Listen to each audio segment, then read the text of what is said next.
She's staring at her own body on a stranger's phone. The intimate medical photos she'd been assured were for records only, clinical documentation that would never leave her file. But here they are, crystal clear on the screen of a man she's never met, in a crowded restaurant where anyone could see. Her heart pounds so hard she can barely hear the conversation around her, barely register the lunch crowd's chatter and clinking silverware. All she can see are those photos. Her photos. The ones Dr. Chun had taken just 3 weeks ago. Have you ever had that moment when you realize someone you trusted completely has betrayed you in the worst possible way? When the professional you relied on, the person who promised to help you, turned out to be using you for something dark and unthinkable. That sick, hollow feeling in your stomach when everything you thought was safe suddenly isn't? 3 weeks earlier, Isla Bennett had walked into her routine gynecological appointment without a single worry. At 28, she'd been seeing Dr. Marcus Chin for 2 years, ever since moving to Chicago for her position as a nurse practitioner at Northwestern Memorial. The appointment had been unremarkable at first, just the standard annual exam she'd scheduled months in advance. She'd filled out the usual paperwork, waited in the sterile exam room wearing the paper gown that never quite closed properly, and answered the nurse's questions about her medical history. Dr. Chun had entered with his typical professional demeanor, his white coat crisp and clean, his manner efficient but kind. He was in his mid-50s, respected in the medical community, someone Isla had recommended to friends without hesitation.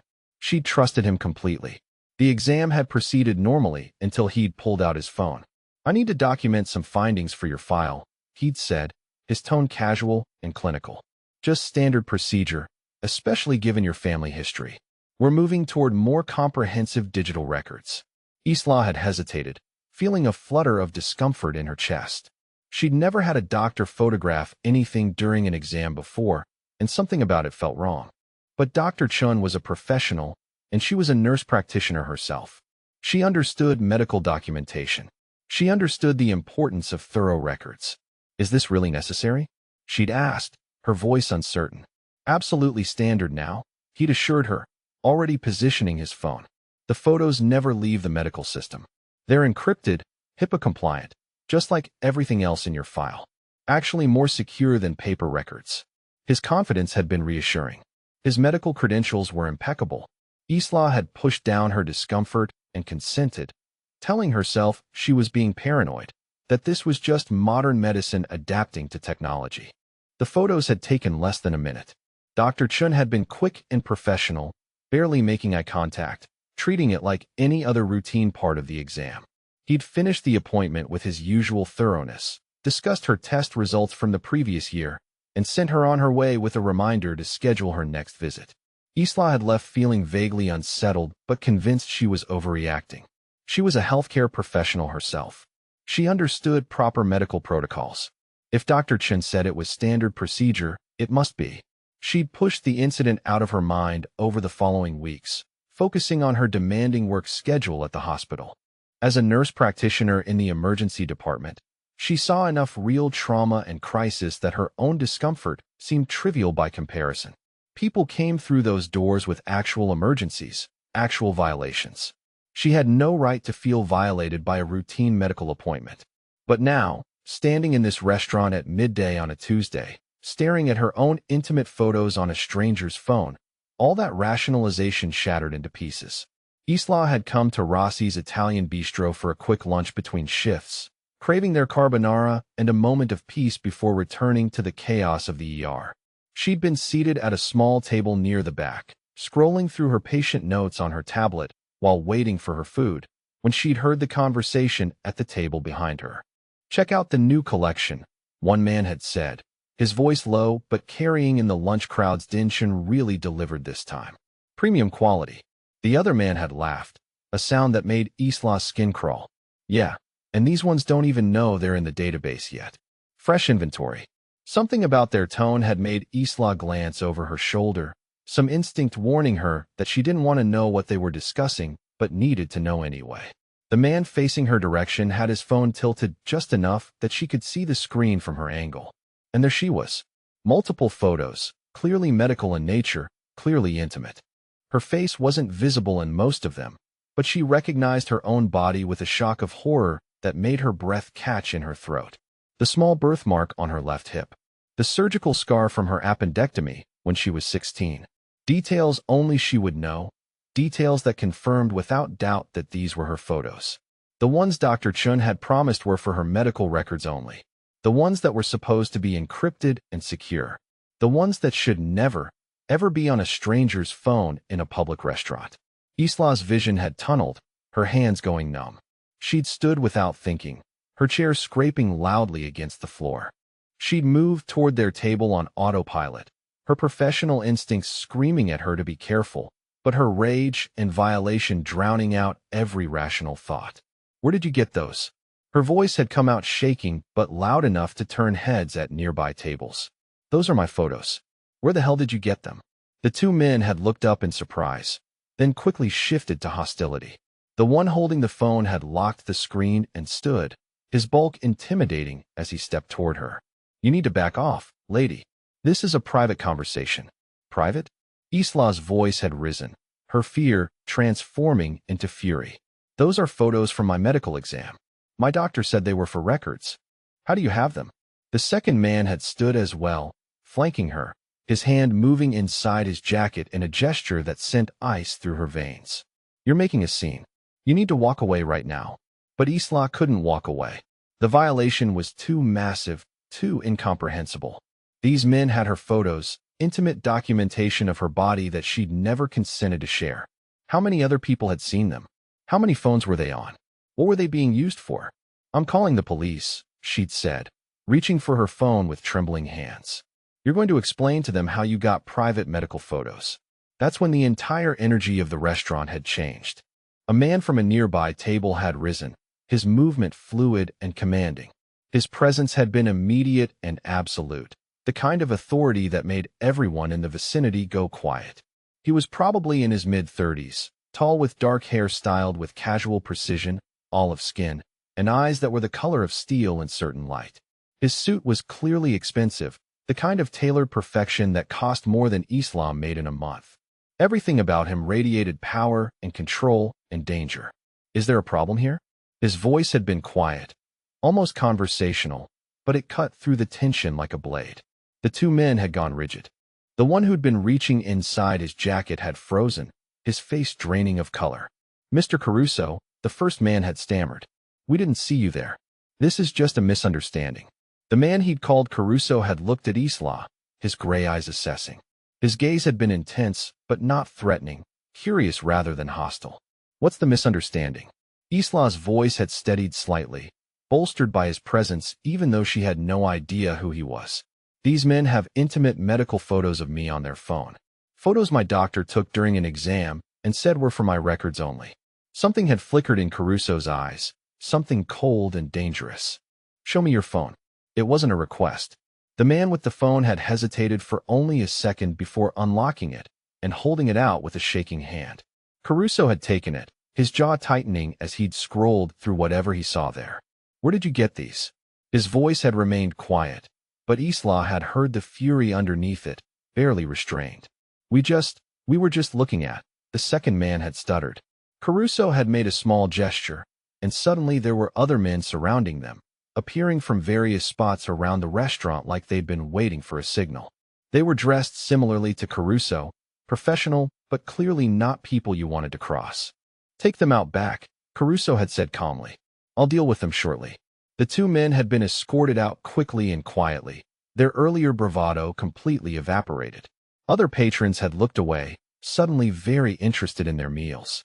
Isla had the distinct impression that everyone in this restaurant knew exactly who Caruso was and knew better than to interfere. Caruso had turned to Isla, his expression softening slightly. You're safe now, but we need to talk about where those photos came from. Isla's adrenaline had been crashing, leaving her shaky and disoriented. Who are you? My name is Dante Caruso. He'd gestured to the table where he'd been sitting, where another man in an expensive suit had been watching the entire exchange with sharp eyes. Please, sit down. You look like you're about to fall over. Isla had wanted to refuse, wanted to demand her phone and call the police and handle this through proper channels. But her legs had been unsteady, and Dante Caruso's presence had been oddly reassuring despite every logical reason she should be terrified of him. He clearly wasn't a regular businessman. The way those men had reacted to him, the way his people had materialized on command, the quiet authority he wielded, all of it screamed danger. But he'd stopped those men. He'd seen her violation and acted to protect her without hesitation. She'd sat. Dante had taken the seat across from her, his movements controlled and graceful. The other man at the table had nodded respectfully and left, giving them privacy. A server had appeared with water and quickly disappeared again, clearly trained not to intrude when Dante was conducting business. "Tell me about your doctor," Dante had said. "Everything." When he took the photos, what he said, where his practice is located. Isla's hands had wrapped around the water glass, needing something solid to hold on to. "Why do you care? Who are you really?" Dante's gray eyes had held her steadily. "Someone who doesn't tolerate this kind of violation. Someone who has the resources to stop it. And someone who needs you to trust me for the next few hours. Because those men you confronted work for people who won't be happy that you identified yourself as one of their victims." The word victims had made Isla's stomach drop. "How many others are there?" "That's what I intend to find out." Dante's voice had been grim. "But first, I need to make sure you're safe. They saw your face. They know you're aware of the photos. That makes you a threat to their operation." "I should go to the police," Isla had said. But even as she said it, she'd felt the futility of it. What would she even report? That her doctor took photos, and somehow they ended up on strangers' phones? She had no proof, no evidence except her own recognition of her body. "The police can't protect you from these people," Dante had said bluntly. "I can." Isla had looked at him, really looked at him, trying to understand what she'd walked into. "Because you're one of them? A criminal?" Dante's jaw had tightened. "I'm a businessman who operates in spaces the law doesn't always reach. But I have rules. I don't hurt innocent people. I don't exploit women. And I sure as hell don't tolerate medical professionals violating their patients' trust for profit." There had been something personal in his voice, some edge of old pain that made Isla believe him despite every rational reason to run. "What happened to those men?" She'd asked quietly. "They're being questioned about the operation. Who's running it? How many victims? Where the photos are being stored and distributed?"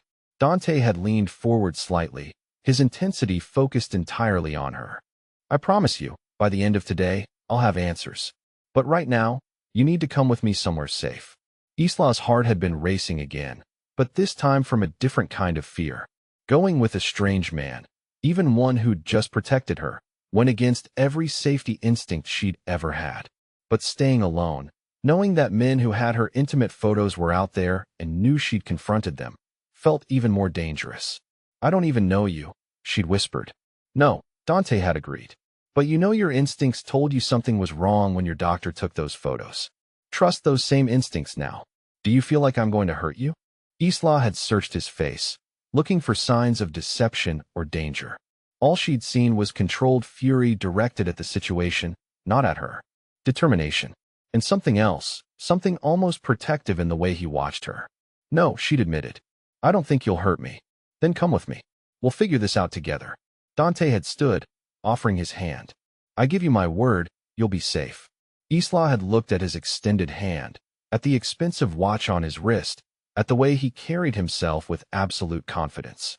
She'd thought about the two men who'd had her photos, about Dr. Chun who'd betrayed her trust, about how vulnerable she was in this moment. And she'd taken Dante Caruso's hand, having no idea she was making a decision that would change her entire life. Dante's penthouse occupied the top floor of a building in the Gold Coast, all glass and steel and money. But first, he'd taken Isla to a different location, a building in River North that looked like any other office complex from the outside. Inside, it was clearly a command center for whatever operations Dante ran. Men in suits moved with purpose through hallways, security monitors lined one wall, and the entire atmosphere spoke of organized efficiency. Dante had led her to a private office where a younger man was already waiting, his fingers flying across 3 different computer screens. He looked to be in his late 20s, with dark curly hair and sharp intelligent eyes behind stylish glasses. "Nico, this is Isla Bennett," Dante had said. "She's the woman from the restaurant. I need you to trace everything about those photos." Nico had nodded without looking away from his screens. "Already on it, boss. The phone you sent up has a whole network of connections. Give me an hour, and I'll have the full operation mapped. Dante had guided Isla to a leather chair, his hand gentle on her elbow. I need you to tell Nico everything about your doctor. His full name, the practice location, when the photos were taken, anything you remember. Isla had sat, her mind still reeling from the past hour. She felt like she'd stepped through some portal into a different world, one where powerful men operated outside normal rules and made things happen with quiet commands. Dr. Marcus Chun, she'd said, her voice steadier than she felt. His practice is on Michigan Avenue, part of Northwestern Medical Group. The appointment was 3 weeks ago, October 23rd. Nico had been typing before she'd finished speaking. Got him. Medical license current. Been practicing in Chicago for 12 years. Married, 2 kids, lives in Evanston. Financially, he looks clean on the surface, but let me dig deeper. How can you access all that so quickly? Isla had asked. Nico had grinned without looking up. I'm very good at my job. Dante had pulled up a chair next to Isla, his presence solid and reassuring despite how surreal this all was. The men you confronted at the restaurant, he'd said. They work for the Volkov family, Russians who run several operations in the city. Blackmail and exploitation are their specialties. The Volkov family? Isla's stomach had twisted. Like the Mafia? Dante's expression had been carefully neutral. Like organized crime, yes. They're my competitors in some business areas, but what they do, how they operate, it's different from my family's code. We have rules. We don't hurt innocents. We don't exploit women. The Volkovs have no such limitations. Isla had looked at him directly, needing to understand exactly what she'd walked into. And what does your family do? Import and export, legitimately and otherwise, Dante had said. Protection services for businesses who can't rely on police alone. We settle disputes that the legal system can't or won't handle. We operate in gray areas, but we have honor. We have boundaries. You're the Mafia, Isla had stated flatly. Dante hadn't flinched. I'm the head of an organization that operates outside conventional law. Yes, but we're not animals. We don't prey on innocent people trying to live their lives. The Volkovs do. I should go to the police, Isla had said, but even as the words left her mouth, she'd known how futile it sounded. What would she tell them? That her doctor took photos she couldn't prove were improperly distributed? The police can investigate your doctor, Dante had said patiently. And they should. But the Volkov operation is bigger than one corrupt physician. They have connections, lawyers, ways of making evidence disappear. By the time the police could build a case, you'd be in serious danger. From the men at the restaurant. From everyone in their organization who now knows you can identify their inventory. Dante's voice had been gentle but firm. You're not just a victim anymore, Isla. You're a witness. You're a threat to a profitable operation. They will come for you. The certainty in his voice had sent ice through her veins. So what am I supposed to do? Just hide? For now, yes. Dante had leaned forward, his gray eyes intense. I have resources the police don't have. I can move faster, operate in spaces they can't reach. Give me a few days to dismantle this operation and eliminate the threat. Then you can go back to your normal life. Nico had looked up from his screens, his expression grim. Boss, you need to see this. I traced the distribution network. There are at least 50 women in the database, maybe more. Photos from multiple medical practices across the city. This isn't just Chun. This is organized. Isla's breath had caught. 50 women, all of them violated like her. All of them with intimate medical photos circulating among strangers? At least 50 we can confirm, Nico had said. The photos are being sold in packages. Premium medical content, they're calling it. Some of the victims are local, some from other cities. This network has been operating for at least 2 years. 2 years. Isla had felt sick. How many women had trusted their doctors, had pushed down their discomfort, and consented to photos they were told were for medical records, only to have their privacy violated for profit. I'm going to stop them, Dante had said, and something in his voice had been absolute. But first, I need to keep you safe. You can't go home, Isla. The men from the restaurant know what you look like. They'll report to their bosses that you identified yourself. Your apartment isn't secure. I can't just disappear, Isla had protested. I have a job. I have patients depending on me. I have a life. And you'll get back to it, Dante had promised. But not tonight. Not until I've handled the immediate threat.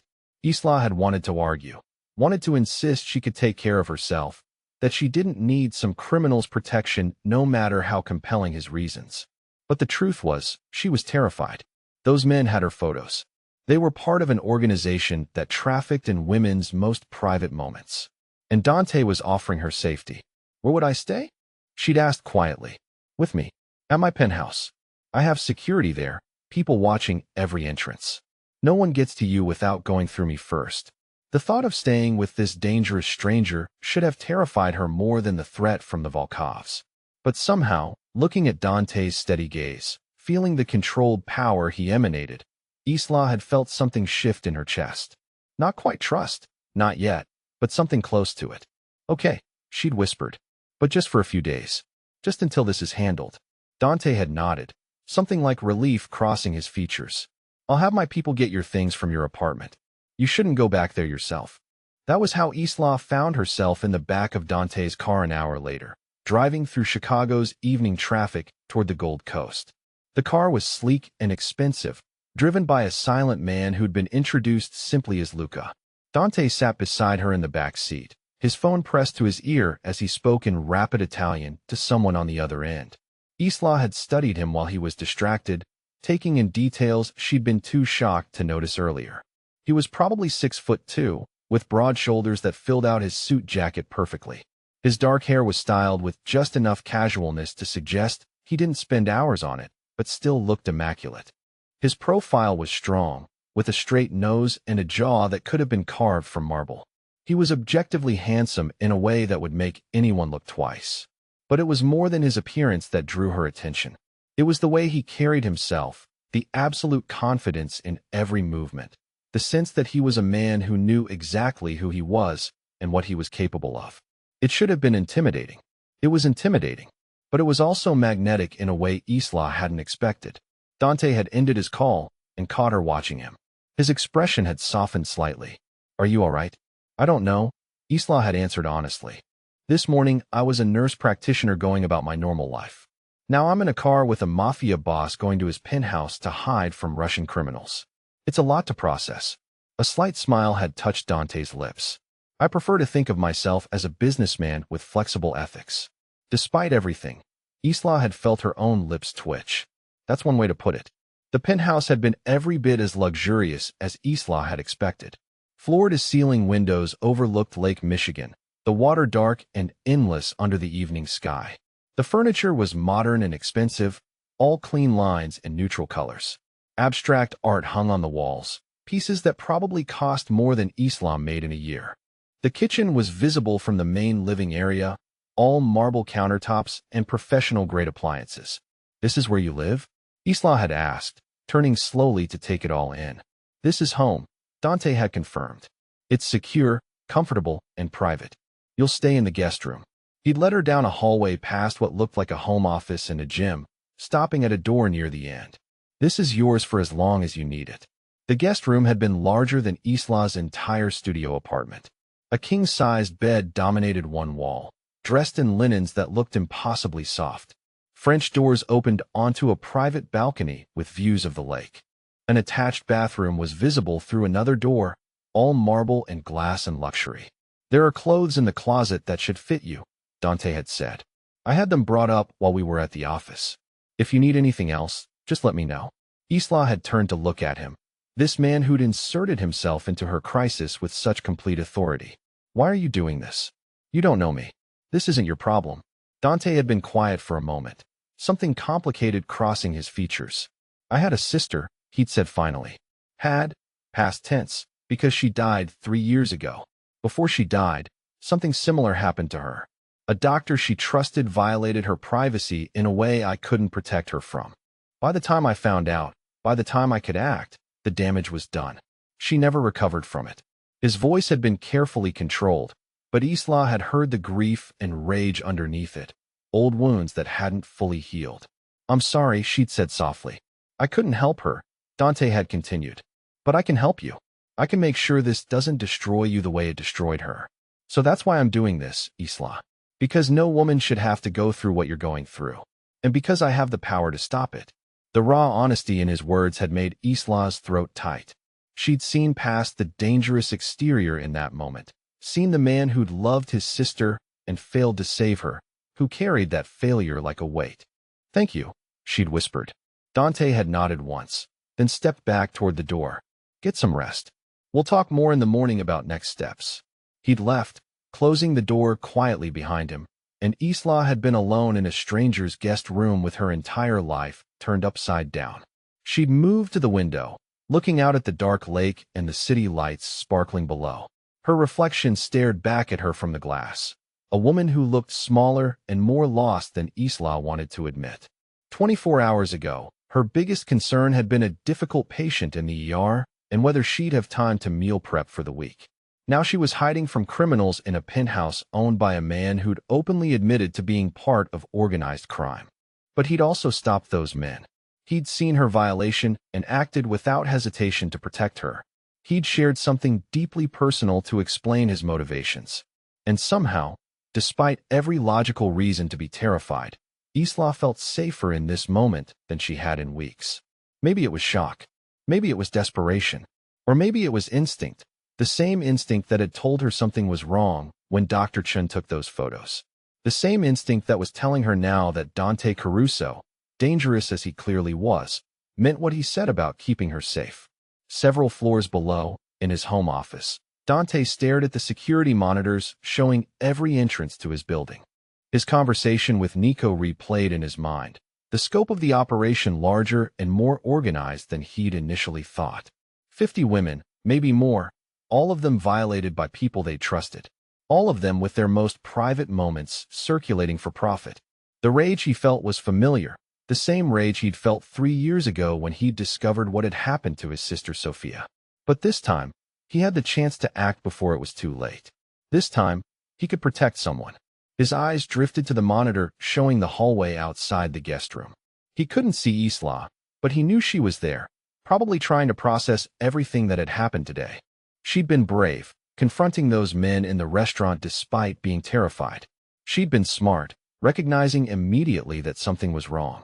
And she'd trusted him, at least enough to come here, to accept his protection.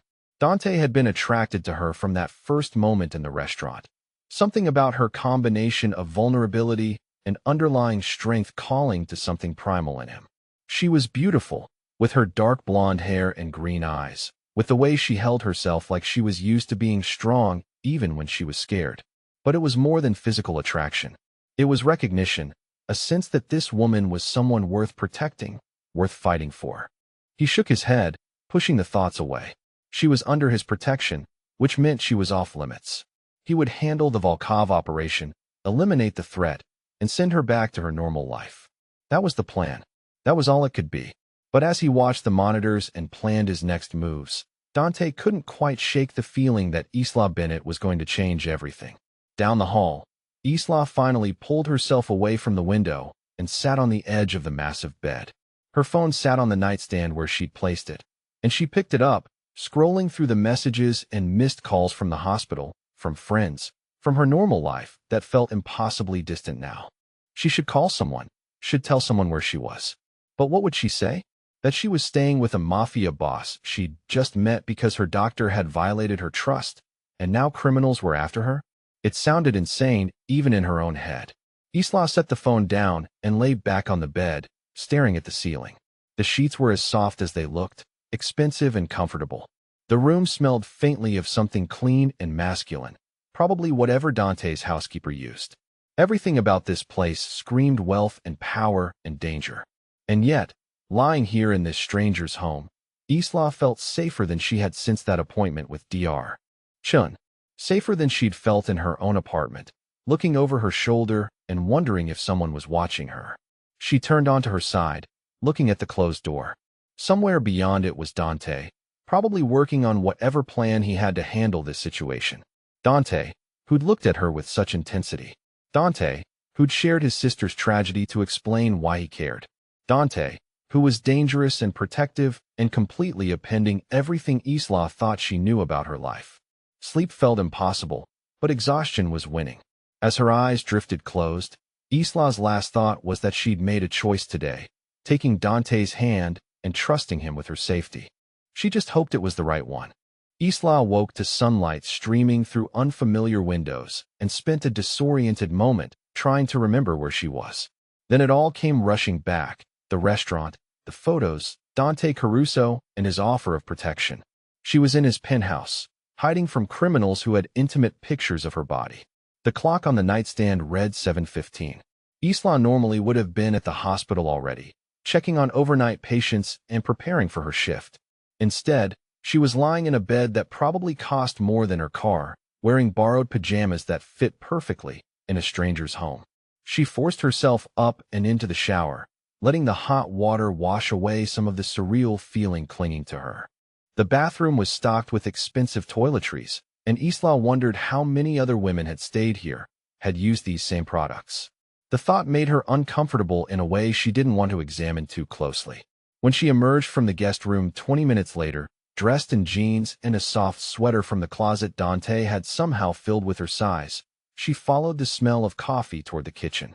Dante was already there, standing at the stove in dark slacks and a white dress shirt with the sleeves rolled up to his elbows. He was cooking, actually cooking, which wasn't what Isla had expected from a man who probably had people to do everything for him. The domestic sight was jarring given everything she knew about who he was. "Good morning," he said without turning around, somehow aware of her presence. "Coffee's fresh. Mugs are in the cabinet above the machine." Isla moved carefully into the kitchen, hyper-aware of him in the space. "How did you know I was here?" "I always know who's in my home." Dante glanced over his shoulder, his gray eyes meeting hers. "Did you sleep?" Eventually, Isla admitted. She poured coffee, grateful for something to do with her hands. "What are you making?" "Eggs and pancetta." Dante turned back to the stove. "My mother's recipe." "I hope you're hungry." The casual domesticity of the moment felt surreal. This man who'd commanded those men in the restaurant yesterday, who ran criminal operations and inspired fear with just his presence, was making her breakfast. "I should call the hospital," Isla said. "I'm supposed to be working today." Dante flipped the eggs onto plates with practiced ease. "You're not going to work today?" Isla's spine stiffened. "Excuse me? It's not safe." Dante brought the plates to the kitchen island, gesturing for her to sit. "Until I've handled the situation, you need to stay here." "I can't just not show up," Isla protested. "I have patients depending on me. People need their nurse practitioner to actually be there. And you can't help anyone if you're dead." Dante's voice was calm but firm. "The Volkovs know you identified yourself yesterday. They know you're a threat to their operation. Do you really think they won't be watching your workplace, waiting for you to show up?" The logic was sound, but it grated against everything Isla believed about her responsibilities. "My patients didn't do anything wrong. They shouldn't suffer because I'm in danger." "Call in sick." Dante sat across from her, his posture relaxed but his eyes serious. "Tell them you have the flu, food poisoning, whatever. Take a few days off. When this is handled, you can go back to saving lives." Isla wanted to argue, wanted to insist she could take care of herself. But the truth was, she was terrified. She'd seen those men yesterday, seen their coldness, their casual disregard for her humanity. What would they do if they got their hands on her? "Fine," she said quietly. "But I need to at least check in remotely. I have patients with ongoing care plans that can't just be abandoned." Dante's expression softened slightly. "You can use my office. It's secure, and you'll have privacy for calls." He pushed one of the plates toward her. "But first, eat. You look like you haven't had a real meal in days." The eggs and pancetta were better than Isla wanted to admit. She ate in silence, acutely aware of Dante across from her, of the morning light catching in his dark hair, of the way his forearms looked with his sleeves rolled up. He was objectively attractive, something she'd noticed yesterday, but was hitting her more forcefully now in the quiet domesticity of breakfast. She shouldn't be noticing. He was dangerous. He was a criminal. He'd admitted as much. But he'd also protected her without hesitation, had opened his home to keep her safe, and was sitting across from her making sure she ate breakfast like it was the most natural thing in the world. After breakfast, Dante showed her to his home office. It was impressive, lined with bookshelves filled with volumes in both English and Italian, a massive desk with multiple monitors, and windows overlooking the lake. Family photos sat on one shelf, and Isla found herself drawn to them, while Dante set up a laptop for her use. "That's my mother," Dante said, noticing her attention. "Francesca. She lives in the family house in the suburbs with my aunt and uncle." "She looks strong," Isla observed, studying the older woman's direct gaze in the photo. She raised 4 children and buried 2 of them, including my father.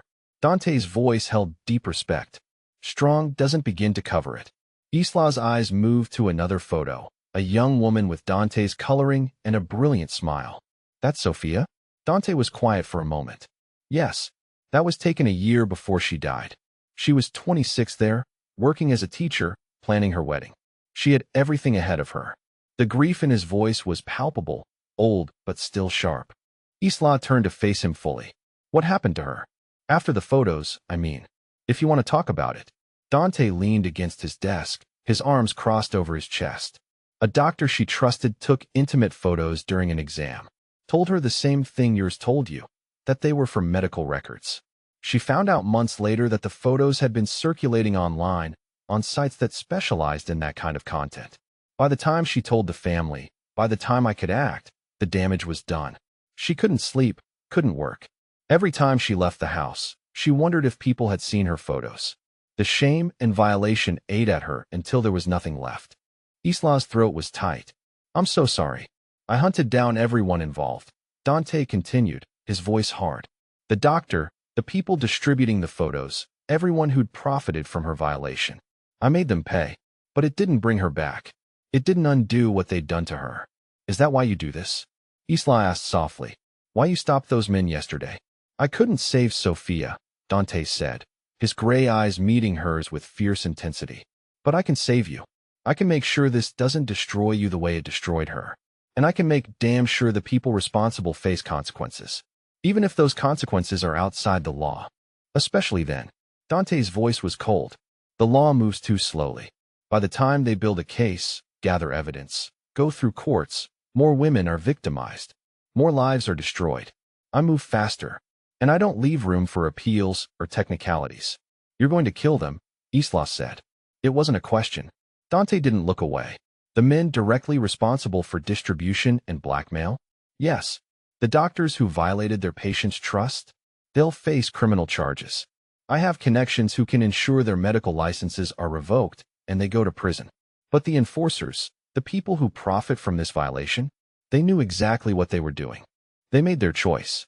The calm certainty in his voice should have terrified her. This was a man who could discuss murder over breakfast like it was just another business decision. But Isla found she couldn't muster the horror she knew she should feel. These people had violated her, had stolen her privacy for profit. They'd driven his sister to her death. Maybe Dante's brand of justice was exactly what they deserved. I should be more bothered by that, she admitted. You're human, Dante said. You're angry. You want justice. In my world, justice is faster and more permanent than what the legal system offers. Islam moved to the window, looking out at the lake stretching endlessly before her. In your world. What is your world exactly? Beyond the obvious. Dante was quiet for a moment, then came to stand beside her. My family has been in this city for 4 generations. We started as immigrants, people who didn't fit into the legitimate economy, but found ways to survive anyway. Over time, we built power, territory, respect. Now we run import operations. We provide security for businesses in neighborhoods the police don't adequately protect. We settle disputes that can't be handled through courts. Because the people involved are criminals themselves.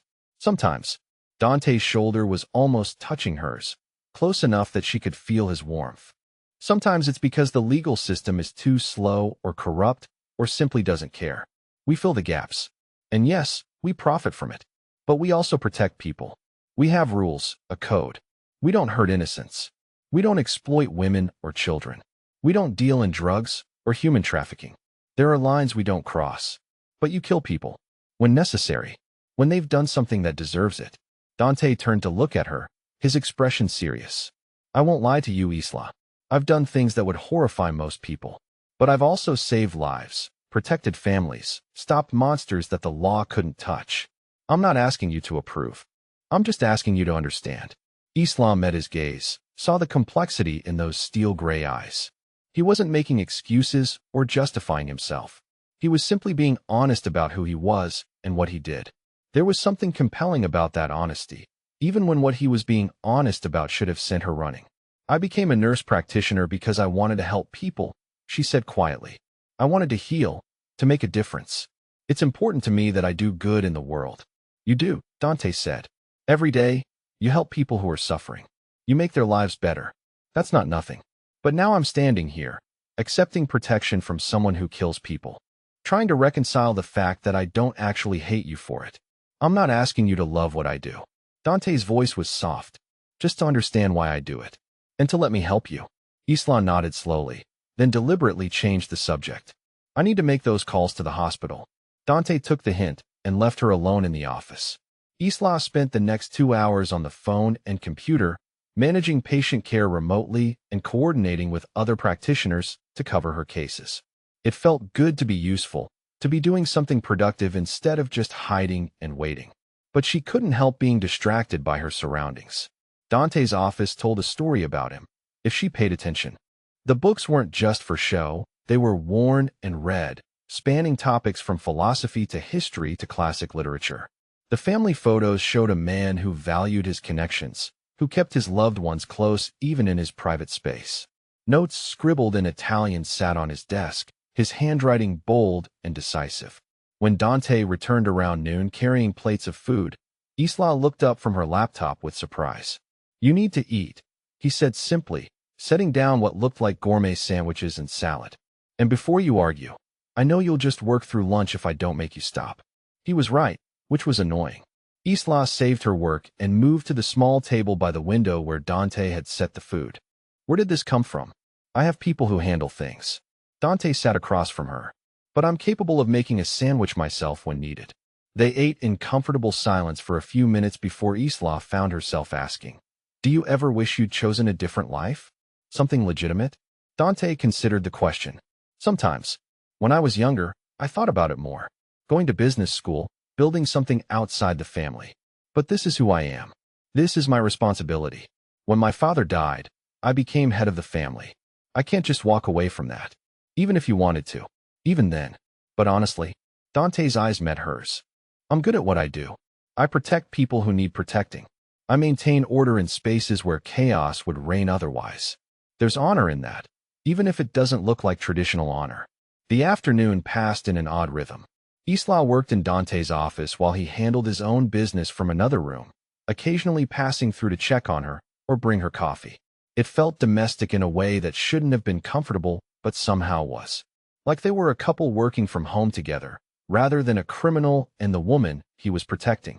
Evening approached, and Isla finally closed her laptop with a sigh. She'd done what she could remotely. The rest would have to wait until she could actually return to the hospital. She found Dante in the kitchen again, this time pulling ingredients from the refrigerator. I thought we could cook together, he said. Unless you'd prefer I order something. No, I'd like to cook. Isla surprised herself with the answer.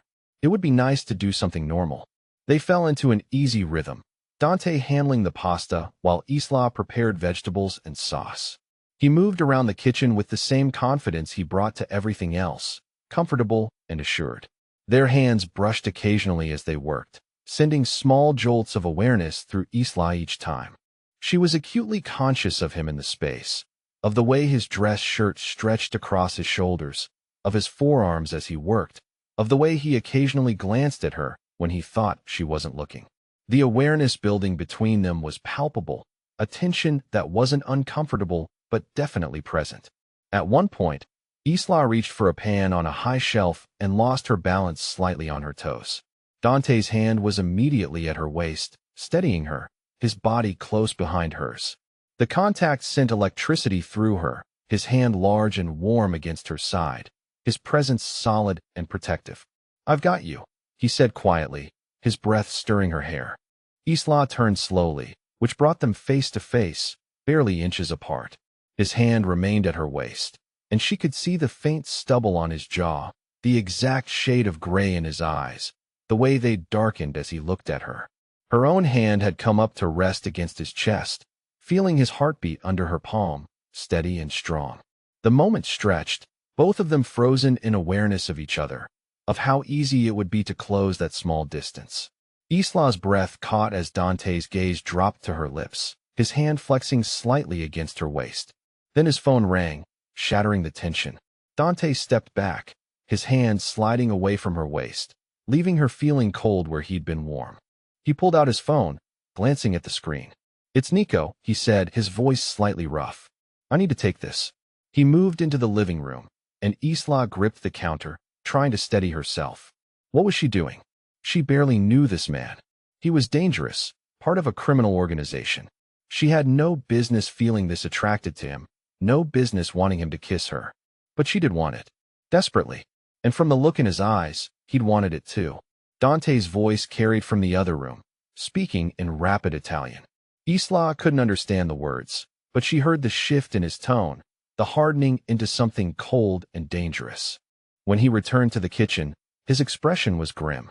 "What is it?" Isla asked, already knowing she wouldn't like the answer. Nico traced the operation back to its source. "It's bigger than we thought.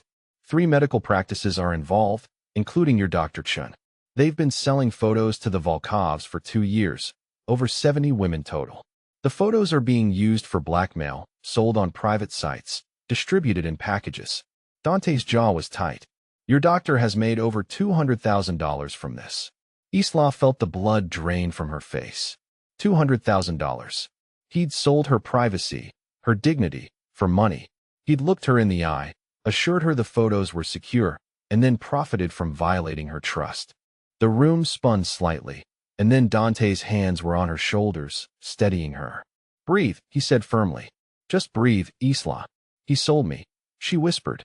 "He looked me in the eye and lied and sold me." "I know." Dante's voice was fierce.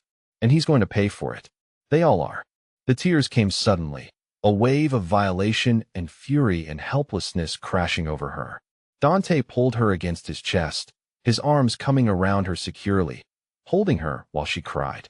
One hand stroked her hair, the other held her firmly to him, and he murmured something in Italian that sounded comforting even though she couldn't understand it. Isla cried for the trust that had been shattered, for the violation she'd suffered, for all the other women who'd been betrayed the same way. She cried for the innocence of walking into a doctor's office and believing you'd be treated with respect and dignity.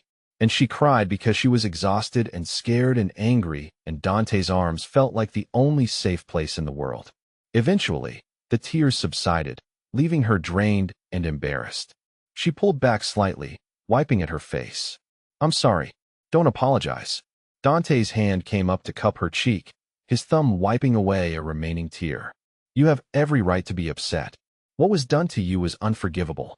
What are you going to do?" Isla asked, though she already knew the answer. "I'm going to end it." Dante's voice was cold steel. "All of it. The operation, the people running it, the doctors who betrayed their patients. It ends now." Isla looked up at him, at the fury in his eyes that wasn't directed at her, but at the people who'd hurt her. She should be horrified by his intentions.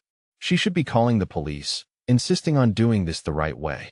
But all she felt was a savage satisfaction that someone was going to make them pay. "When?" she asked. "Soon," Dante promised. "Very soon."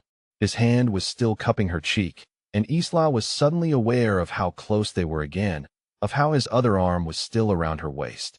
The grief and anger were still there, but underneath it was that same attraction from earlier, that pull toward him that she couldn't quite fight. Dante seemed to feel it too, his eyes darkening as he looked at her. But instead of pulling her closer, he stepped back, his hands dropping away. "You should rest," he said, his voice carefully controlled. "It's been a difficult day." Isla nodded, even though she wasn't tired, even though what she really wanted was to close the distance between them again. She's already confused enough without adding physical attraction to the mix. She retreated to the guest room, but sleep didn't come easily.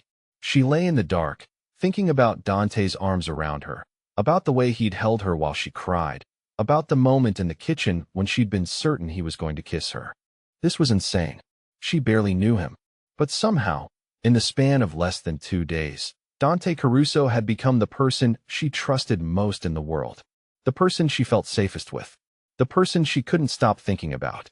Down the hall, Dante stood in his own room, staring out at the dark lake.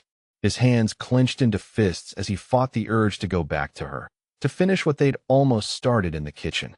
She was under his protection. That made her off limits. He had rules about this, lines he didn't cross. Taking advantage of a woman he was supposed to be keeping safe was absolutely one of those lines. But God, he wanted to. He wanted to kiss her, wanted to ease the pain he'd seen in her eyes, wanted to show her that not every man would betray her trust. He wanted her in a way he hadn't wanted anyone in longer than he could remember. Dante turned away from the window, forcing himself to focus on the plan. Tomorrow, he would start dismantling the operation. He would eliminate the threat. And then Isla could go back to her life, safe and protected and far away from his dangerous world. It was the right thing to do. The only thing to do. Even if every instinct he had was screaming at him to keep her. 3 days had passed since that moment in the kitchen. 3 days of careful distance and growing tension. Isla had fallen into an unexpected rhythm in Dante's penthouse, working remotely during the day, sharing meals with him in the evening, pretending they both didn't feel the electricity crackling between them every time they were in the same room. She'd learned things about him in those days. That he took his coffee black and strong. That he spoke to his mother every morning in rapid Italian, his voice softer than she'd ever heard it. That he read late into the night, often philosophy or history. That he was meticulous about security, but surprisingly relaxed about everything else. That when he smiled, really smiled, it transformed his entire face.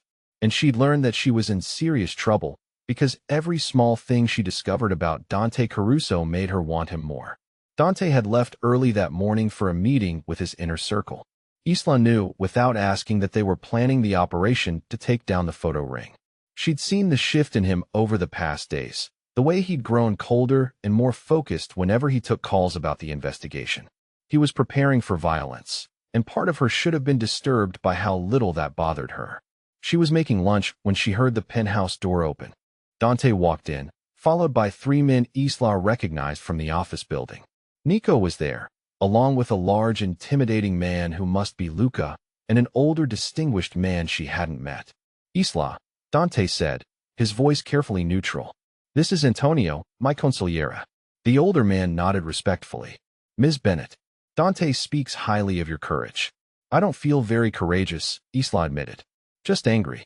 Anger can be a form of courage, Antonio said. Especially when it drives you to seek justice. The men disappeared into Dante's office, and Isla returned to the kitchen, trying not to think about what they were planning. She made extra food without really deciding to, and when the men emerged 2 hours later looking grim and determined, she had sandwiches and coffee waiting. Dante's expression softened when he saw what she'd done. You didn't have to do this. I know. Isla met his eyes. But you need to eat before whatever you're about to do. The men ate quickly, discussing logistics in Italian that Isla couldn't follow. But she caught the tone, the seriousness, the undercurrent of violence being planned. When they left, Dante remained behind, his shoulders tense with the weight of what was coming. Tomorrow night, he said quietly. We move tomorrow night. Isla's stomach tightened. And until then? Until then, you stay here where it's safe. Dante moved closer, his gray eyes intense. I need you to promise me you won't leave this penthouse. Not for any reason. I promise. Isla hesitated, then asked the question that had been haunting her. Will you be safe? When you go after them? Something flickered in Dante's expression, surprise maybe, that she was worried about him. I've done this before. I know how to handle myself. That's not what I asked. Dante's hand came up to touch her face, just briefly, his thumb brushing her cheekbone. I'll be careful. I have things to come back to. The implication in his words made Isla's breath catch. Things or someone? Someone, Dante said quietly. Definitely someone. The moment hung between them, charged and fragile, before Dante stepped back with visible effort. I should check the security systems. Make sure everything's ready. He disappeared toward his office, leaving Isla standing in the kitchen with her heart racing. She needed to stop this, needed to put distance between herself and these feelings before they consumed her. But she didn't want to. Despite every logical reason to be cautious, she wanted to close the distance, wanted to stop pretending this wasn't happening between them. The afternoon passed slowly. Isla tried to work, but couldn't focus. She could hear Dante moving through the penthouse, on phone calls, checking monitors, preparing for tomorrow. The tension in the air was palpable, a mix of anticipation for the coming confrontation and awareness of each other. Evening came, and Isla found herself in the kitchen again, pulling out ingredients almost on autopilot. Dante appeared as she was chopping vegetables, his expression less tense than before. I thought I was making dinner tonight, he said. We can make it together. Isla handed him a cutting board. It's better than sitting around thinking about tomorrow. They worked in comfortable silence, that easy rhythm they developed over the past days. But underneath it was something new, an awareness that felt different from before. Like they were both done pretending this was just protective custody. Like they were both acknowledging something had shifted. Isla was reaching for olive oil when the lights suddenly went out. The emergency lighting kicked in immediately, bathing everything in an eerie red glow. Dante's hand was on her arm instantly, pulling her close. "Get down," he said, his voice deadly calm. "Stay behind me." "What's happening?" Isla's heart hammered against her ribs. Security breach. Dante was already moving, phone in hand, speaking rapid Italian. His entire demeanor had transformed into something dangerous and controlled. Gunfire erupted somewhere below, the sound of breaking glass, shouts. Dante pulled Isla toward a section of wall that suddenly swung open, revealing a hidden safe room. "Inside. Now." His voice left no room for argument. The safe room was small, maybe 8 feet by 8 feet, lined with monitors showing various views of the building. Isla could see men in dark clothing moving through the lobby, Dante's security team engaging them. It looked like a war zone. Dante was on his phone, coordinating his people, his voice cold and commanding. But his other hand never left Isla's wrist, keeping her anchored to him. "How did they find us?" Isla asked, her voice shaking. "The Volkovs have resources." Dante's jaw was tight. They must have been watching, waiting for an opportunity. The monitors showed the fighting moving closer, up the stairwells, through the corridors. Isla pressed against Dante's side, her fear overwhelming. This was because of her. These people were attacking because she'd identified herself, because she was a threat to their operation. "I'm sorry," she whispered. "This is my fault." Dante turned to her, his hands gripping her shoulders. "This is not your fault. Do you hear me? You did nothing wrong. They're the ones who violated you. They're the ones who came here. None of this is on you. But you're in danger because of me. I'm in danger because I chose to protect you." Dante's voice was fierce. "And I'd make the same choice again without hesitation. You are not responsible for other people's evil." The safe room felt impossibly small. Dante so close she could feel his heart beating, fast but steady. His body was between her and the door, shielding her instinctively. The adrenaline and fear and tension of the past days were crashing together, and suddenly Isla couldn't breathe properly. "Dante," she started, not even knowing what she wanted to say. His eyes met hers in the red emergency lighting, and whatever he saw there made his expression shift. One of his hands slid from her shoulder to cup her face, and Isla's breath stopped completely. "I shouldn't," Dante said, but he was already leaning closer. "You're under my protection. I have rules." "Break them," Isla whispered. Dante's control shattered. He kissed her hard, desperate, one hand tangling in her hair while the other pulled her flush against him. Isla gasped against his mouth and kissed him back with equal intensity, all the fear and attraction and longing of the past days pouring into this moment. He tasted like coffee and something uniquely him, and Isla couldn't get close enough. Her hands fisted in his shirt, pulling him down to her, and Dante made a low sound in his throat that sent heat spiraling through her. The kiss was consuming, overwhelming, everything she'd wanted since that first moment in the kitchen. When they finally broke apart, both breathing hard, Dante pressed his forehead to hers. "Tell me to stop." "Don't you dare," Isla said. His phone buzzed with a text. Dante glanced at it, his expression clearing slightly. "All clear. They're contained. We're safe." The immediate danger was over, but neither of them moved apart. The safe room felt charged, intimate, the red lighting casting shadows across Dante's face. Isla could see the conflict in his eyes, the desire warring with his sense of what was right. "I've wanted to do that since the moment I saw you," he admitted quietly. "Since you stood up to those men in the restaurant despite being terrified. Since you trusted me enough to come here. Since every morning when I hear you moving around and know you're safe under my roof." Isla's hands were still gripping his shirt, keeping him close. "I've been trying so hard not to feel this. You're dangerous. You're part of a world I don't understand. Everything about this is complicated and probably a terrible idea. But," Dante's thumb stroked along her jaw, "but I can't stop thinking about you. I can't stop wanting this." Isla met his eyes directly. "I don't want to stop." The last thread of Dante's restraint broke. He opened the safe room door, checked the corridor quickly, then pulled her with him through the penthouse to his bedroom. The emergency lights were still on, giving everything a surreal quality. But Dante's room was familiar from glimpses she'd caught, masculine and comfortable. "Are you sure?"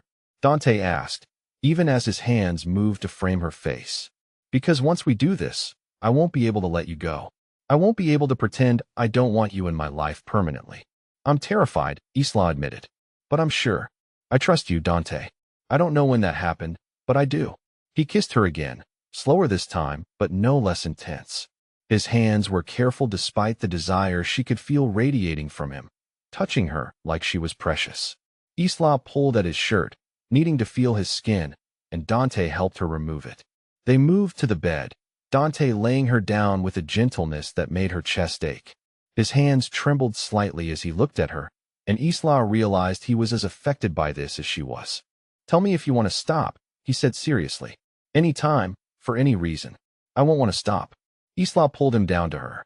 "I want this. I want you." What followed was slow and thorough and absolutely consuming. Dante took his time, learning what made her gasp, where she was sensitive, how she liked to be touched. He kissed every inch of skin he exposed, murmured in Italian against her neck, and held her like she was something to be cherished. When they finally came together, it felt like something clicking into place, like this was exactly where they were supposed to be. Isla clung to him, overwhelmed by the intensity of it, by the feeling of connection that went beyond just physical.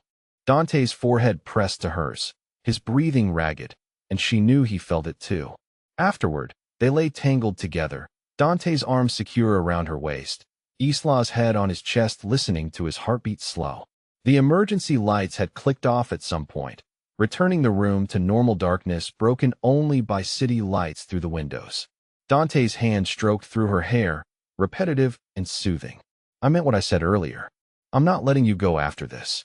"Good," Isla whispered. "Because I don't want to go." His arms tightened around her. "Tomorrow, I end the operation. I eliminate the threat.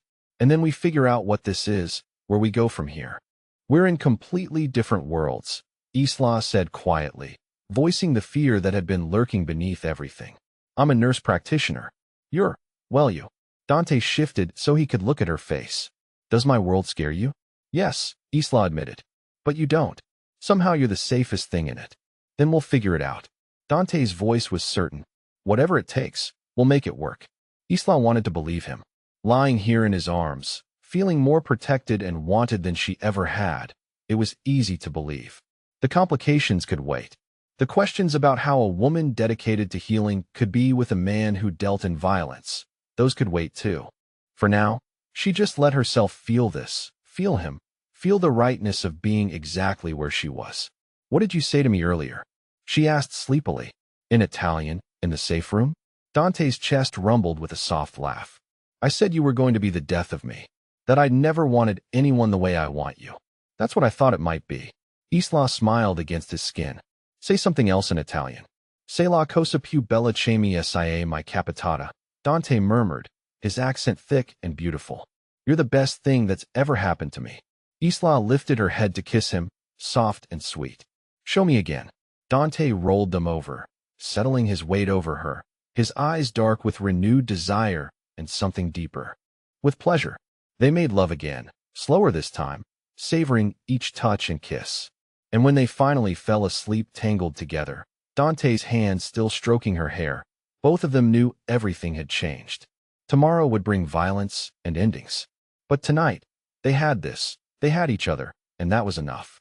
Isla woke to sunlight streaming through unfamiliar windows and Dante's arm draped possessively across her waist. For a moment, she just lay there, feeling the solid warmth of him against her back, the steady rhythm of his breathing, the absolute rightness of being in his bed. Then reality crashed back. Today was the day.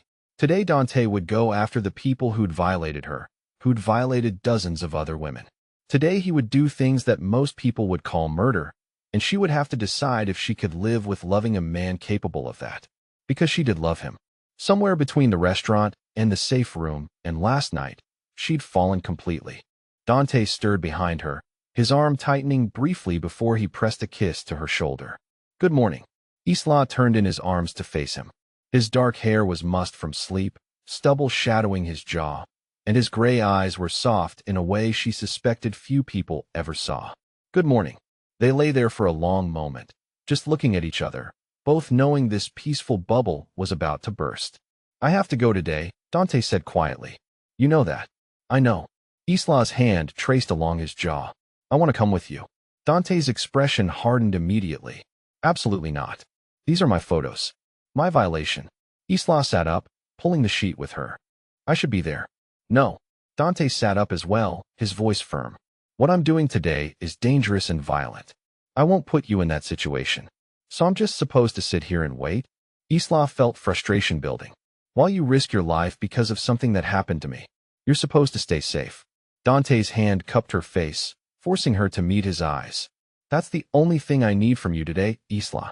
To know you're safe so I can focus on ending this. I'm not helpless, she protested. I know you're not. But you're also not trained for what's going to happen today. Dante's thumb stroked her cheek. Please, let me protect you. Let me do this. The pleas broke through her resistance. Dante wasn't the kind of man who asked for things often. If he was asking now, it mattered to him. Fine, Isla conceded. But I want proof when it's over. I want to know they can't hurt anyone else.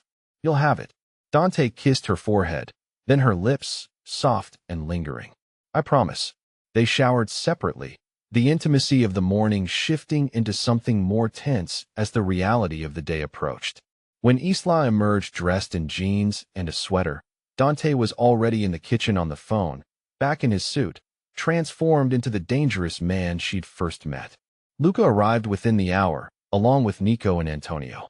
The men gathered in Dante's office while Isla waited in the living room, trying not to think about all the ways this could go wrong. When Dante emerged, he came directly to her. Luca will stay with you. He's under strict orders not to let you leave and not to let anyone in except me. The large, intimidating man nodded from his position by the door.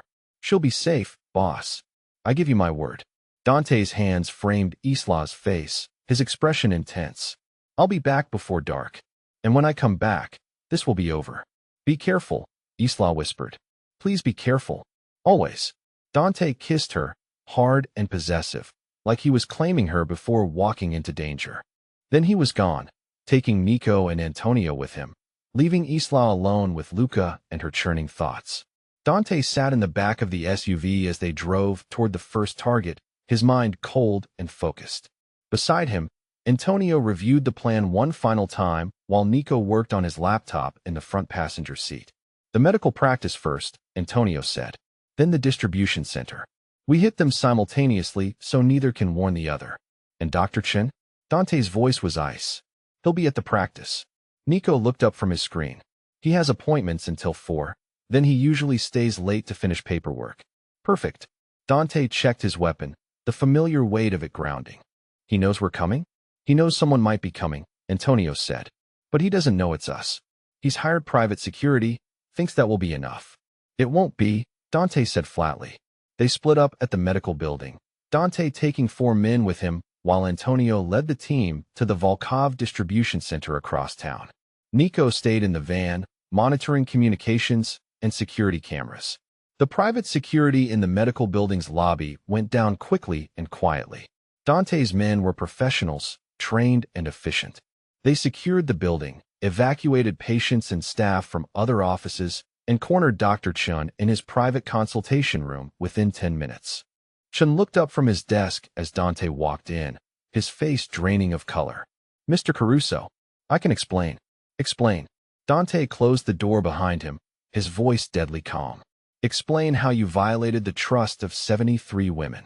Explain how you sold intimate medical photos for profit. Please, I'm very interested in your explanation. Chun stood on shaking legs. I needed the money. I have debts, gambling debts. The people I owe, they're dangerous. So you made your patients pay for your mistakes. Dante moved closer, and Chun backed against the wall. You looked women in the eye, women who trusted you with their health and privacy, and you violated them for money. I didn't think. The Volkovs approached me and offered so much money. Chun was babbling now, sweat beading on his forehead. I never meant for it to go this far. But it did. Dante pulled out his phone, showing Chun the evidence Nico had compiled. 73 women. 2 years of photos. Over $200,000 in payments. Did you think about any of them when you were spending that money? Chin's face crumpled. I'm sorry. I'm so sorry. I'll do anything. Pay it back. Testify against the Volkovs. Anything. You're right. You will testify. Dante's voice was cold. I have contacts in law enforcement who will ensure you're charged with every applicable crime. Your medical license is already being revoked as we speak. You'll spend years in prison for what you've done. Please, I have a family, Chin begged. So did your victims. Dante leaned in close. Did you think about their families when you were selling their privacy? One of Dante's men entered with a laptop. Everything's deleted from his systems, boss. All the photos, all the records. It's clean. Good. Dante turned back to Chun. You're done. Your career is over. Your freedom is over. And you're going to live with what you did for the rest of your life. They left Chun there, broken and weeping, for the police that Dante's contacts had already called. The other 2 doctors involved would face the same fate, their practices raided, their crimes exposed, their lives destroyed. But the Volkovs, they would face something more permanent. The distribution center was a warehouse in an industrial area, unmarked and anonymous. Antonio's team had already breached by the time Dante arrived, the sounds of gunfire echoing in the large space. Dante moved through the chaos with practiced efficiency, his weapon an extension of his will. The Volkov enforcers were good, but they weren't prepared for the coordinated assault. Within 20 minutes, most were dead or incapacitated. The lieutenant managing the blackmail operation, a man named Victor, was cornered in the back office.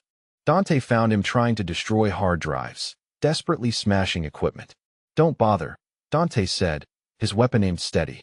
We already have copies of everything. Victor straightened, his hand moving toward his own weapon. Dante shot him in the shoulder before he could draw, and Victor went down with a scream. You're going to tell me everything, Dante said, his voice devoid of emotion. Every victim, every photo, every person involved in this operation. And then you're going to tell me where all the copies are stored. Victor spat blood. The Volkovs will kill me if I talk. I'll kill you if you don't. Dante pressed his gun against Victor's forehead. The difference is, I'm here now. Choose. Victor chose. He talked for 20 minutes, gave up passwords and storage locations, identified everyone in the network.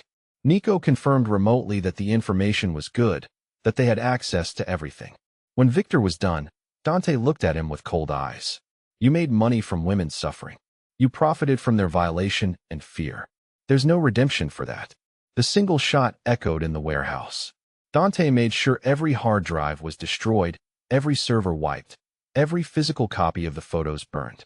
Nico confirmed that all cloud storage had been purged. The operation was dismantled completely, every piece of evidence that could hurt those women erased. It was nearly dark when Dante returned to the penthouse. His suit was rumpled.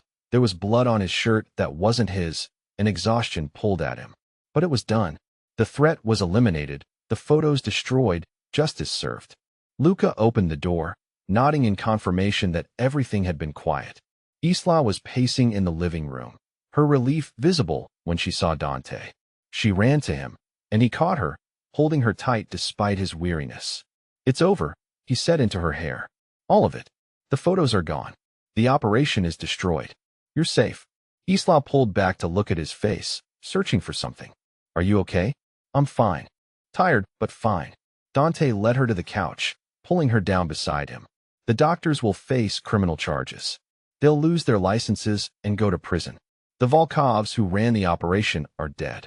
No one will ever see those photos again. Isla's hand found his, gripping tight. And the other victims? Nico was contacting them anonymously, letting them know the photos have been destroyed and providing resources for support if they need it. Dante's thumb stroked over her knuckles. They'll never have to worry about this again.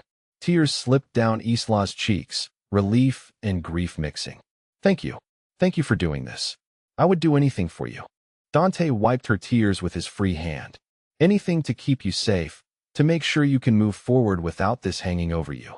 They sat in silence for a long moment before Isla spoke again, her voice quiet. I need to ask you something. Anything. Can I really do this? Can I be with you, knowing what you do? Isla's green eyes met his, vulnerable and uncertain. I'm a healer, Dante. I dedicate my life to helping people, to saving lives. How do I reconcile that with loving someone who takes lives? Dante had known this question was coming, had dreaded it even as he'd hoped she might accept him anyway. You don't have to reconcile it. We're different people with different codes. What I do, the world I operate in, it's not your world. I would never ask you to compromise who you are. But if I choose you, I'm choosing to be part of that world. Isla's voice shook slightly. I'm choosing to accept it, to live with it. Can I do that and still be who I am? I think, Dante said slowly, that you can love me without loving what I do. You can accept that I operate by different rules without adopting those rules yourself. We don't have to be the same to be together. Isla was quiet, processing. Then, do you ever want to change? To leave this life? Dante considered the question honestly.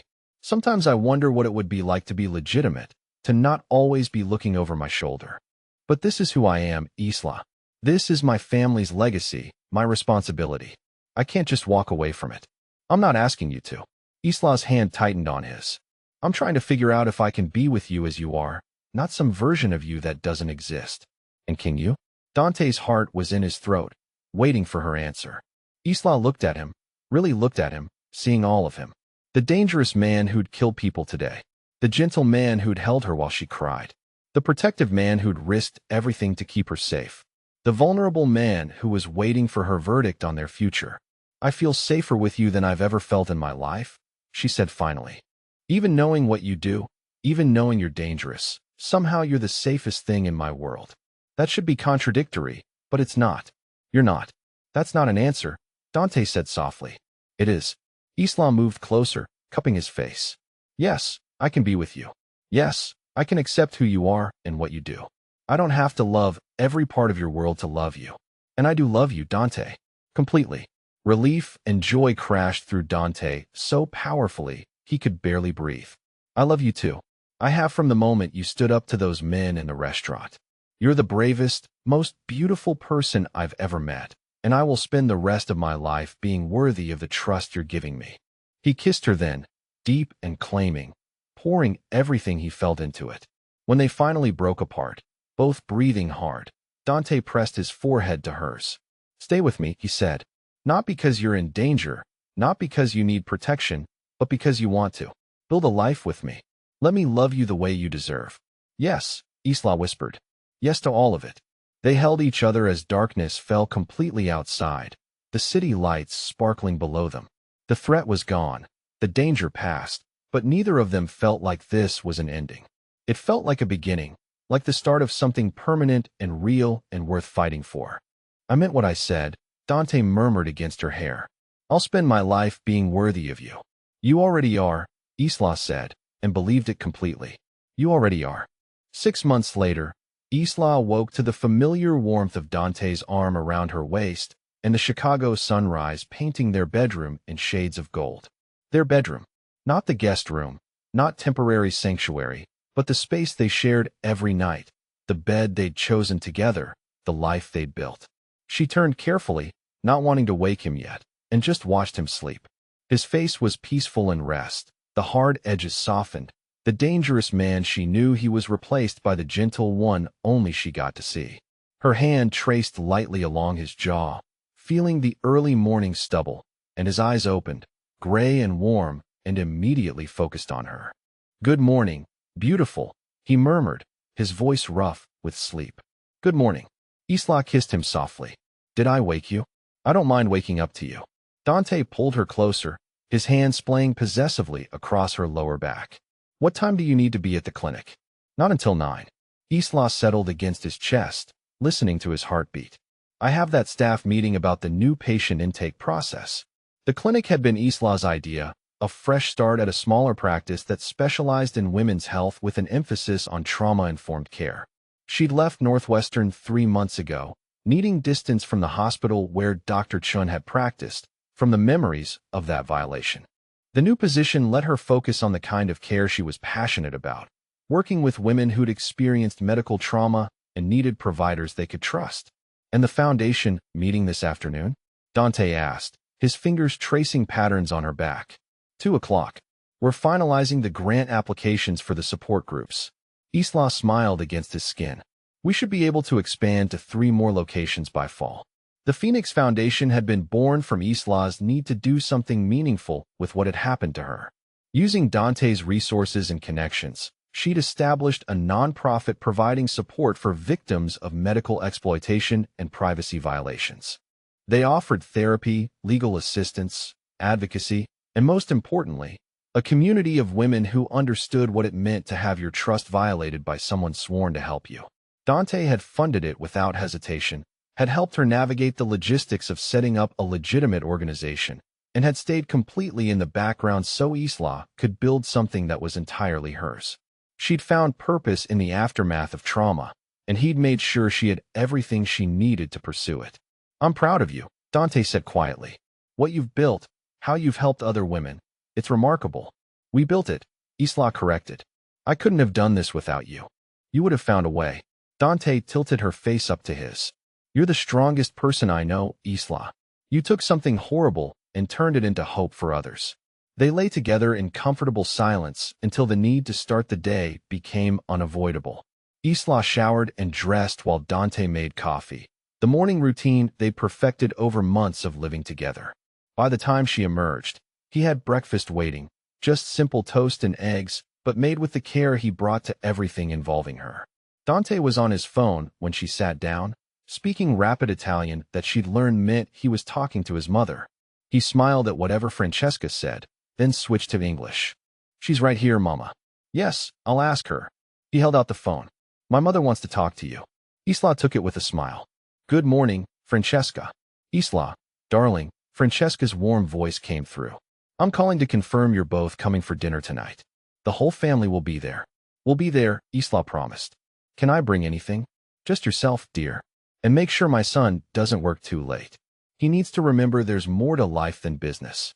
"I'll do my best," Isla said, catching Dante's amused expression. "See you tonight." She handed back the phone, and Dante finished the conversation in Italian before hanging up. "My mother adores you." "I adore her too." Isla had been nervous about meeting Dante's family initially, worried they'd see her as an outsider, someone who didn't belong in their world.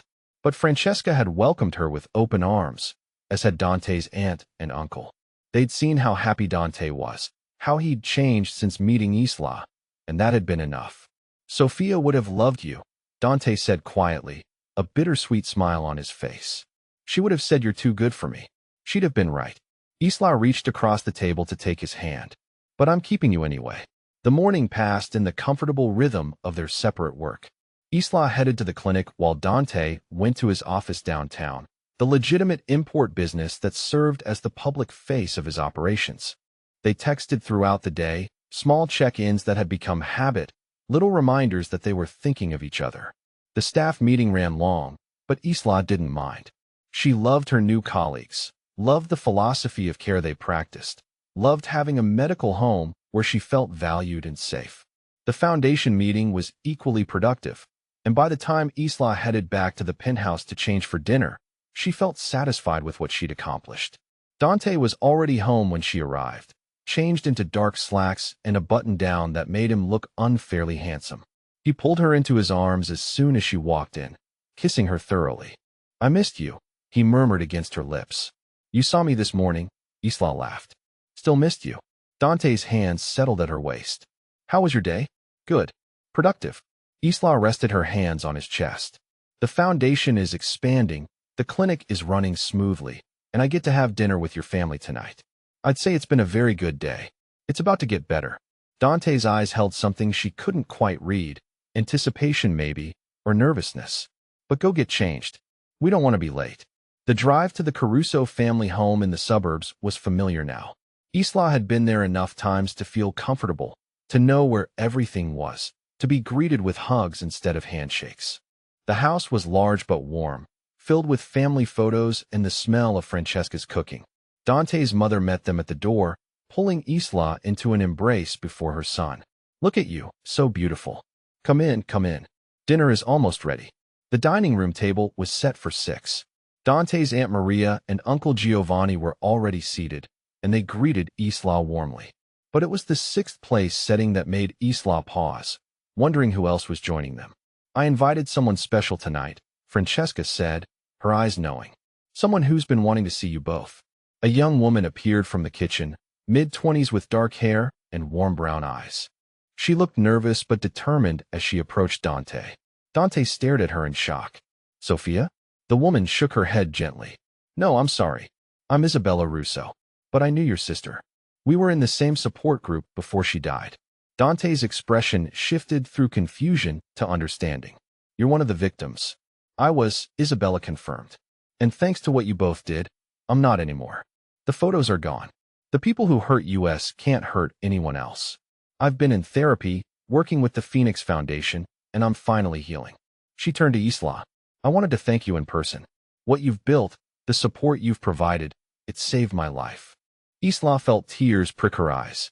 You saved your own life by choosing to heal. We just provided resources. You provided hope, Isabella said firmly. And community. And the knowledge that we weren't alone. That matters more than you know. Dinner was emotional and beautiful, stories shared and healing acknowledged. Isabella talked about her journey, about the other women from the support group who were also moving forward with their lives. Francesca watched her son with knowing eyes, seeing how this closure affected him, how meeting someone his sister had known brought both pain and peace. After dinner, while the others lingered over coffee, Dante excused himself and Isla, leading her out to the garden behind the house. The evening was warm, the sun setting in brilliant oranges and pinks, and fairy lights twinkled in the trees. That was important, Isla said softly. Meeting Isabella, seeing that the work we did actually changed lives. It was. Dante's hands were in his pockets, his posture slightly tense. But that's not why I brought you out here.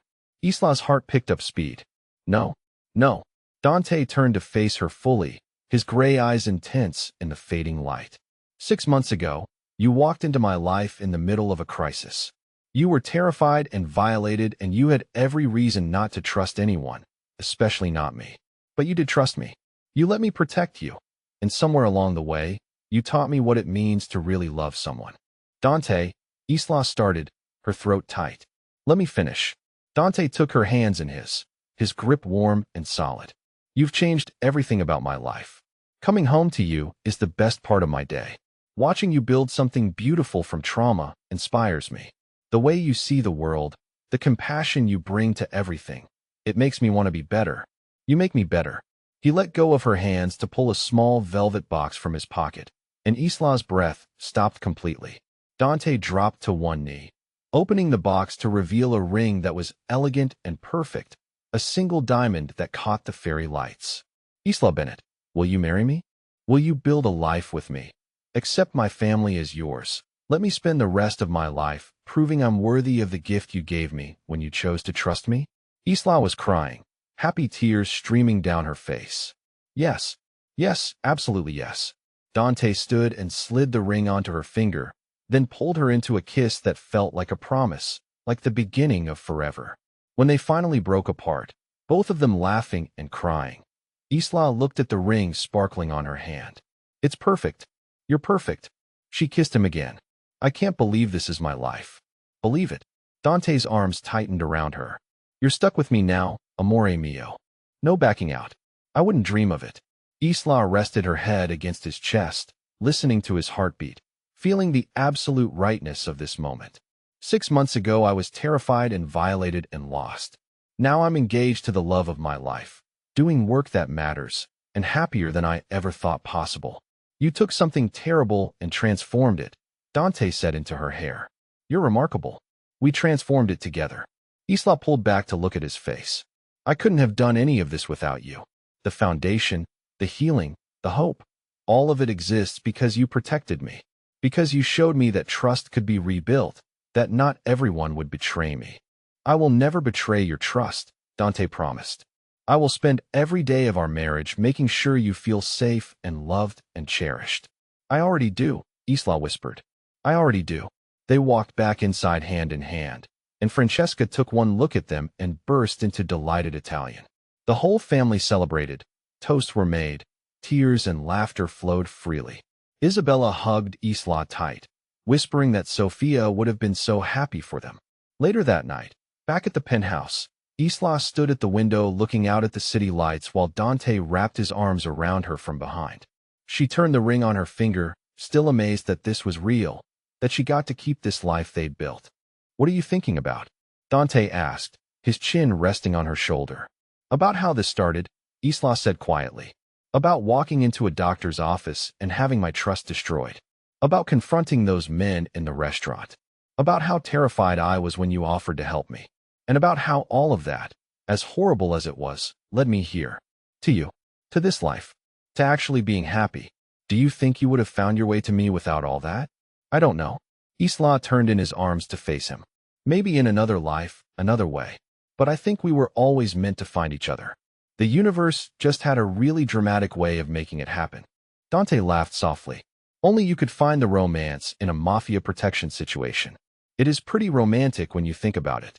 Dangerous man saves woman in distress. They fall in love against all odds. They build something beautiful together. Isla smiled up at him.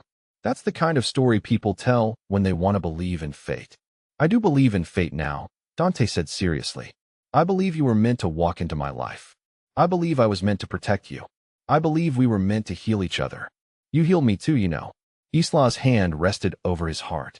You showed me I could trust again. That not everyone would hurt me. That love could be safe and real and permanent. Always permanent. Dante kissed her forehead, then her lips. I'm never letting you go, amore mio. Good, Isla said. Because I'm never leaving. They stood together at the window, looking out at the city that had brought them together, the lights sparkling like promises of the future ahead. Somewhere out there were women healing because of the foundation Isla had built, families who were safer because of the threats Dante had eliminated, lives that were better because two people had found each other in the chaos. Have you ever had something terrible happen that ended up changing your life for the better? Something that seemed like the worst moment, but actually led you exactly where you needed to be? That was how Isla felt now, looking back at that restaurant, at those photos, at the violation that had brought Dante Caruso into her life. She wouldn't wish that trauma on anyone. She would spend the rest of her life helping other women heal from similar violations. But she also couldn't regret the path that had led her here, to this man, to this love, to this life. Dante turned her away from the window and led her to their bedroom, his intentions clear in the heat of his gaze. And Isla followed willingly, joyfully, knowing that every night for the rest of their lives, she would fall asleep in his arms feeling safe and loved and cherished. The photos were gone. The threat was eliminated. The trauma was healing. And in its place was something beautiful and real and worth fighting for. Their forever was just beginning.